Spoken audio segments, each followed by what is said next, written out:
Shalom saudaraku di dalam nama Tuhan Yesus Kristus, sahabat terbaik, kekasih hati di dalam kasih Tuhan Yesus Kristus. Bertemu lagi dengan saya Pendeta Novel Saragi. Firman Tuhan yang menyapa kita pada saat ini tertulis dalam Mazmur pasal yang ke-8, ayat yang pertama sampai ayatnya yang ke-10. Namun ada baiknya kita bersatu dulu di dalam doa. Kita berdoa. Bapa di dalam sorga, terima kasih Tuhan buat waktu, kesempatan yang indah yang Kau berikan bagi setiap kami. Terima kasih Tuhan penyertaan-Mu. Bahkan ketika kerinduan ini, Tuhan jawab, rindu dengar-dengaran akan firman-Mu. Maka berfirmanlah Engkau Tuhan, sebab kami siap untuk menerimanya. Amin. Shalom saudaraku di dalam nama Tuhan Yesus Kristus, sahabat terbaik di dalam kasih Tuhan Yesus Kristus. Seperti yang saya sebut tadi, bahwa firman Tuhan yang menyapa kita tertulis dalam Mazmur pasal yang ke-8, ayatnya yang pertama sampai ayatnya yang ke-10. Begini firman Tuhan. Manusia hina sebagai makhluk mulia, untuk pemimpin biduan menurut lagu Gitit Mazmur Daud. Ya Tuhan, Tuhan kami, betapa mulianya nama-Mu di seluruh bumi. Keagungan-Mu yang mengatasi langit dinyanyikan. Dari mulut bayi-bayi dan anak-anak yang menyusu telah Kau letakkan dasar kekuatan karena lawan-Mu, untuk membungkamkan musuh dan pendendam. Jika aku melihat langit-Mu, buatan jari-Mu, bulan dan bintang-bintang yang Kau tempatkan, apakah manusia sehingga Engkau mengingatnya? Apakah anak manusia sehingga Engkau mengindahkannya? Namun Engkau telah membuatnya hampir sama seperti Allah, dan telah memahkotainya dengan kemuliaan dan hormat. Engkau membuat dia berkuasa atas buatan tangan-Mu. Segala-galanya telah Kau letakkan di bawah kakinya. Kambing domba dan lembu, sapi sekalian, juga binatang-binatang di padang, burung-burung di udara dan ikan-ikan di laut, dan apa yang melintasi arus lautan. Ya Tuhan, Tuhan kami, betapa mulianya nama-Mu di seluruh bumi. Demikian firman Tuhan. Saudara-saudara yang diberkati dalam nama Tuhan Yesus Kristus, bukankah ini juga menjadi sebuah keagungan yang luar biasa yang seharusnya kita sampaikan, kita ungkapkan kepada Tuhan dalam kehidupan kita? Bukankah ini menjadi alasan terkuat kita, terbaik kita untuk mengatakan bahwa memang Allah itu agung, Allah itu adalah kegaguman di dalam kehidupan kita. Sebab memang Allah lah yang bertahta, Allah lah yang berkuasa, Allah lah segala-galanya yang mengendalikan, menciptakan seluruh kehidupan yang dihadirkan dalam kehidupan kita. Makanya saya langsung teringat lagu Ku kagum hormat akan Engkau. Kasih-Mu dalam tak terduga.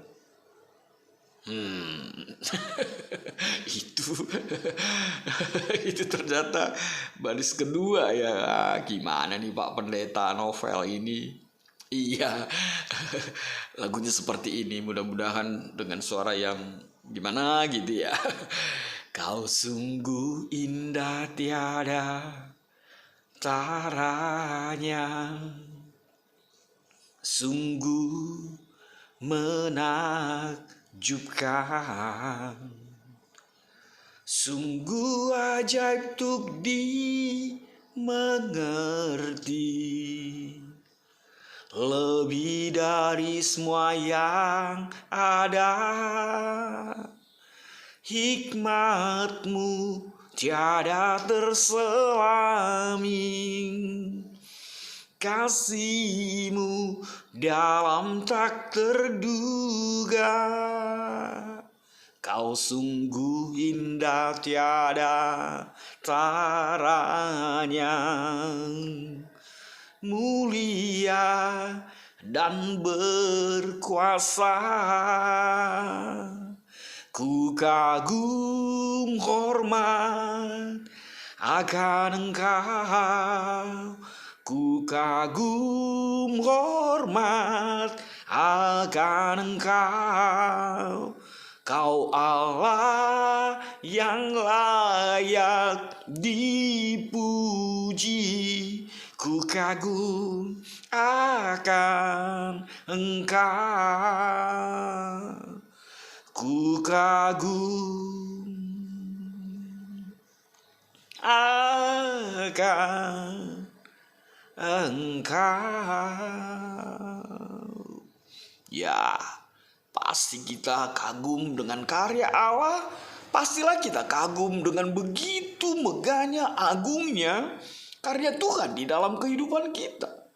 Sama seperti apa yang dikatakan oleh Mazmur Daud pada kita saat ini. Lihatlah begitu luar biasanya.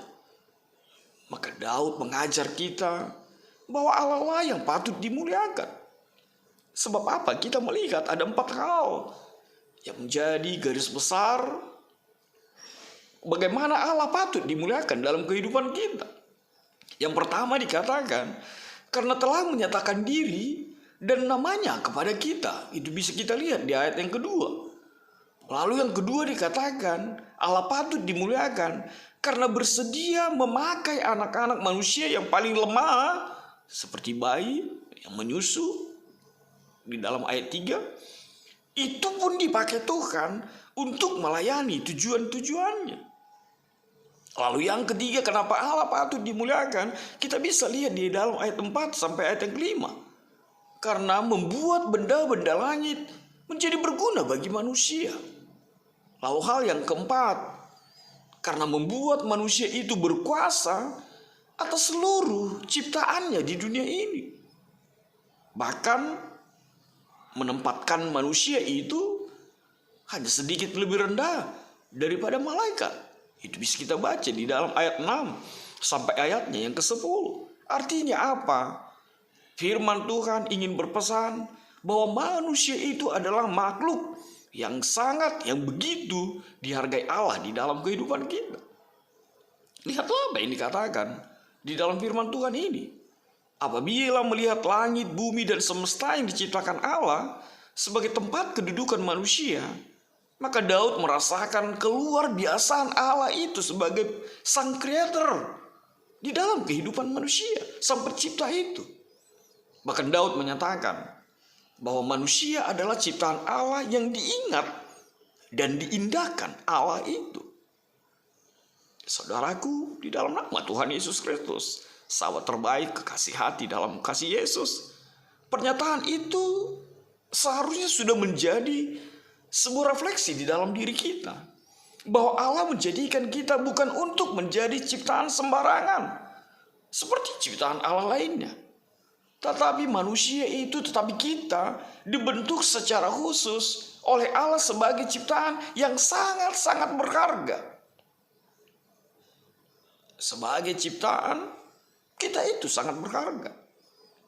Maka seharusnya lah kita bangga dengan diri kita. Kita menghargai diri kita. Kita mengapresiasi hidup kita sebagai ciptaan Tuhan yang tertinggi, yang termulia di dalam kehidupan kita. Maka saudaraku, selayaknya lah kita harus percaya bahwa Allah pastilah punya rancangan yang mulia atas seluruh kehidupan kita. Bukankah kita melihat, bahkan Daud menegaskan Allah memahkotai kita dengan kemuliaan dan hormat. Daud memuji Tuhan sebagai pencipta yang mulia, sebagai pencipta yang agung. Bahkan Daud melihat hasil karya Tuhan yang luar biasa.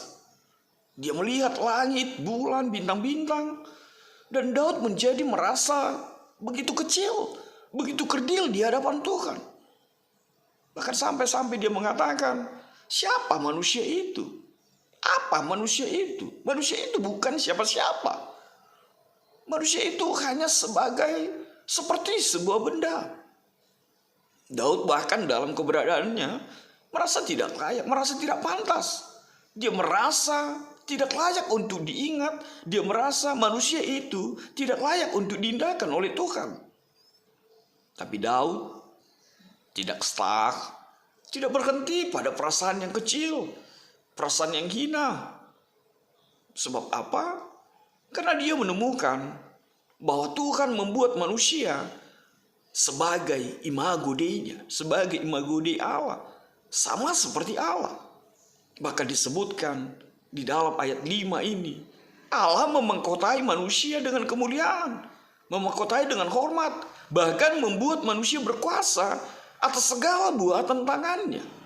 Manusia begitu berharga di hadapan Tuhan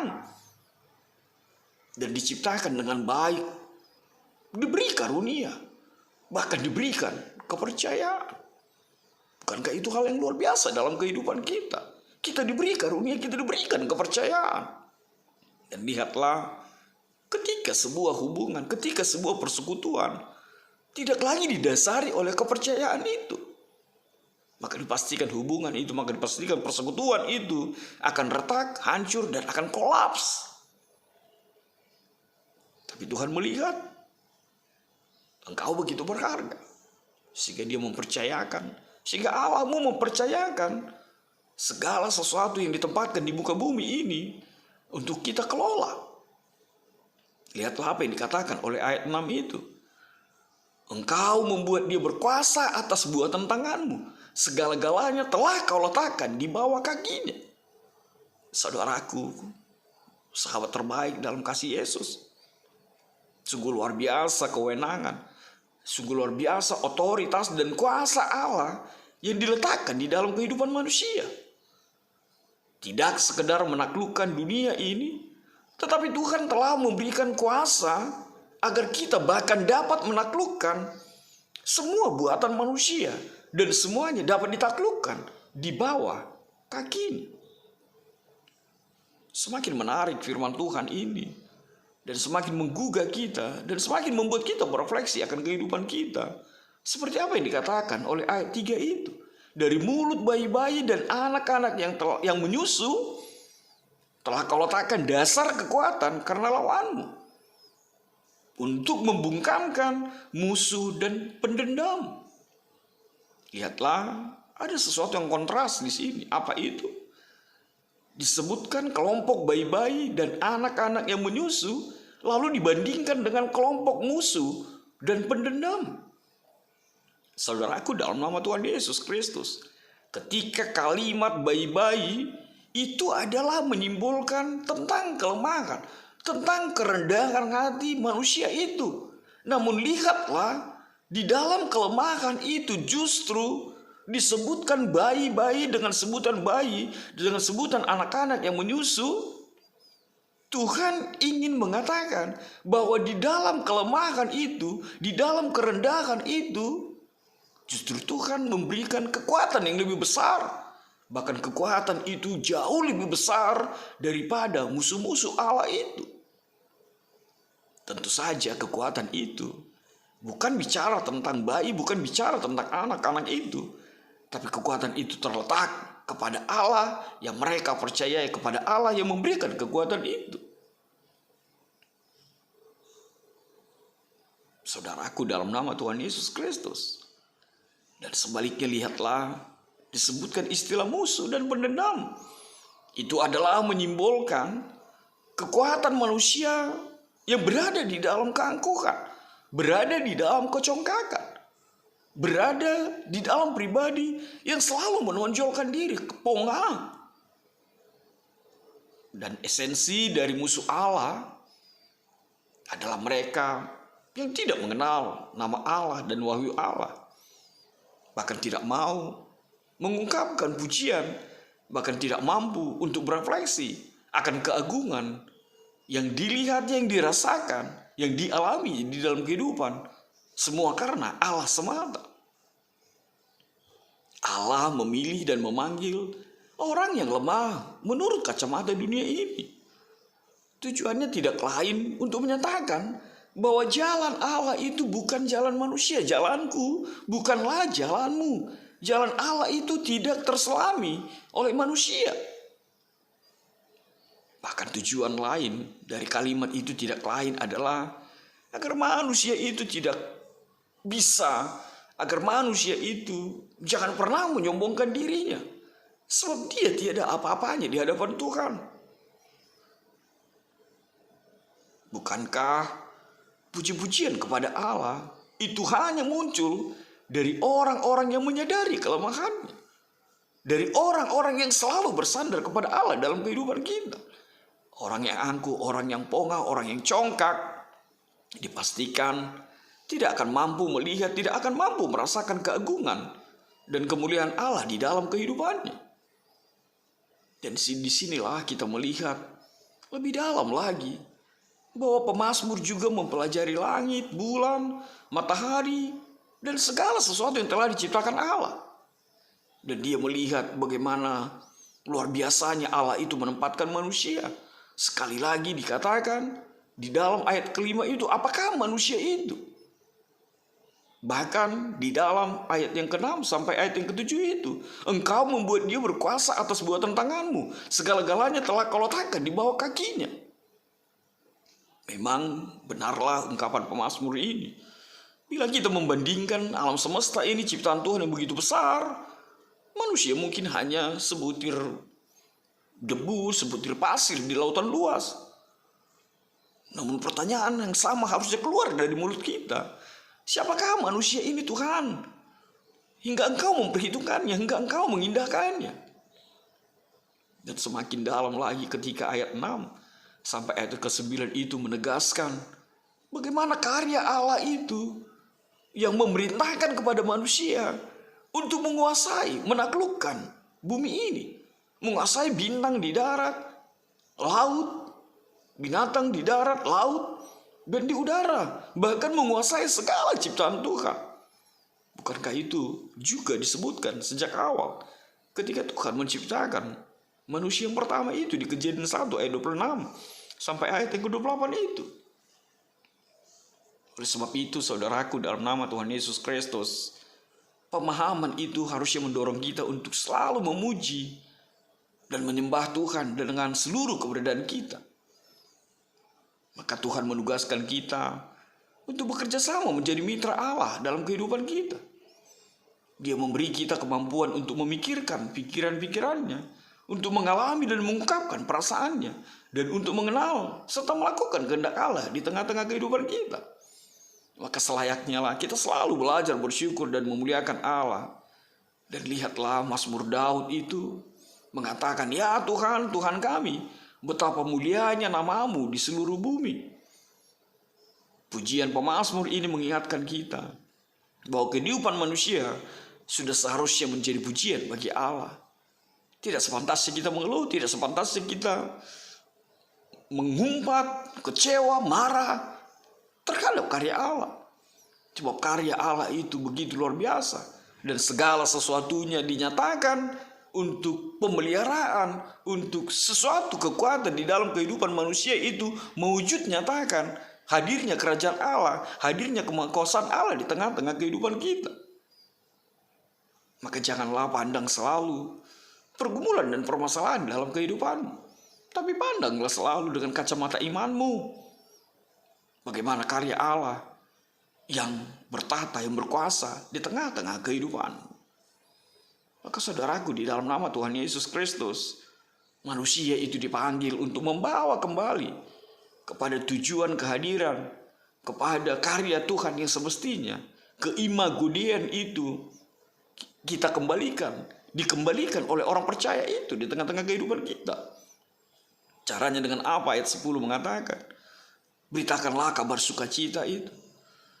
Biarlah semua umat Tuhan diharapkan untuk ambil bagian, memulihkan keutuhan ciptaannya. Bukan justru mengeksploitasi, bukan justru untuk menghancurkannya, untuk menghanguskannya.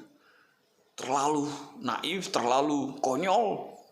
Allah itu menciptakan segala sesuatu yang indah, segala sesuatu yang tertata dan terpelihara. Kalau hanya untuk dihanguskan, kalau hanya untuk dieksploitasi, bahkan untuk dihancurkan dalam kehidupan kita. Ngapain Tuhan ciptakan manusia ini untuk menghancurkannya? Tapi satu hal yang pasti, Tuhan mau kita merawatnya. Tuhan mau kita memeliharanya dalam kehidupan kita. Maka apa yang bisa kita petik dalam firman Tuhan pada saat ini?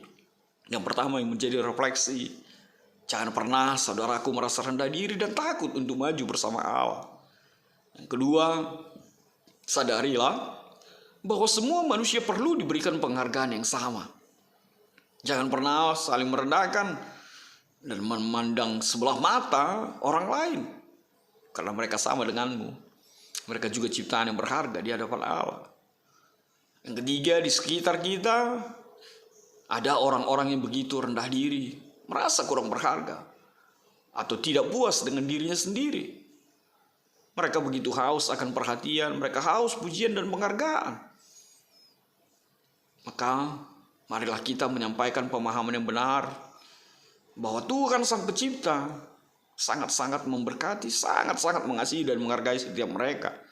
Tak satu pun lahir oleh faktor kebetulan. Semua hadir menjadi karya Tuhan yang berharga di matanya. Yang keempat, kita adalah ciptaan yang berharga di hadapan Allah.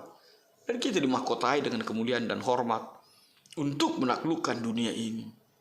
Lalu yang terakhir, jangan pernah gentar dan takut menjalani hidup kita. Ketika kita berjalan bersama, bergandengan tangan dengan Tuhan, maka segala sesuatunya akan indah. Indah seperti apa yang Tuhan mau terjadi atas setiap kita. Amin. Kita bersatu dalam doa. Terima kasih Tuhan buat kebenaran firman-Mu. Biarlah kagum, hormat, kemuliaan hanya kepada Tuhan atas keagungan-Mu. Terima kasih Tuhan Yesus. Engkau mengasihi kami, Engkau menata, Engkau memelihara kehidupan kami. Dalam kasih-Mu Tuhan, enyahkanlah virus-virus ini. Amin.